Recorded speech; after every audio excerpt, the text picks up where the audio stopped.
Hi friends, ఇప్పుడైతే మీకు ఈ పసుపు కొమ్ములు చూపెడతాను. మహా అయితే మా ఏజెన్సీ ప్రాంతంలో పసుపు తవ్వినప్పుడు పసుపు కొమ్ములు అంటారు, అంటే ఈ తలకాయలు అంటారు. వీటికి బుర్రలు అయితే మహా ఈ సైజు కానీ ఈ సైజు కానీ ఉంటాయి అన్నమాట బుర్రలు పసుపులోని.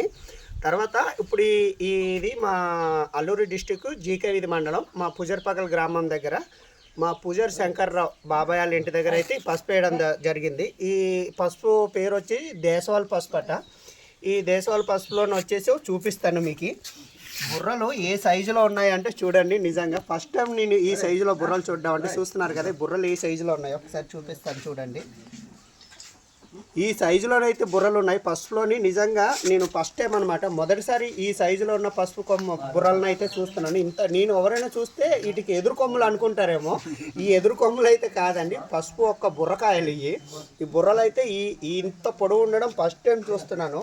నేనైతే నా చిన్నతనం నుంచి ఇప్పుడు దాకా చూసింది అయితే పసుపు ఒక్క బుర్రలు ఈ సైజు అనమాట.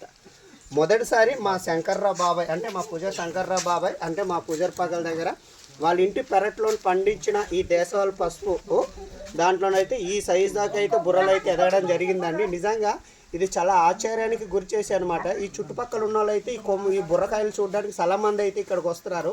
నేను కూడా వచ్చి అయితే వీడియో చేయడం జరిగింది.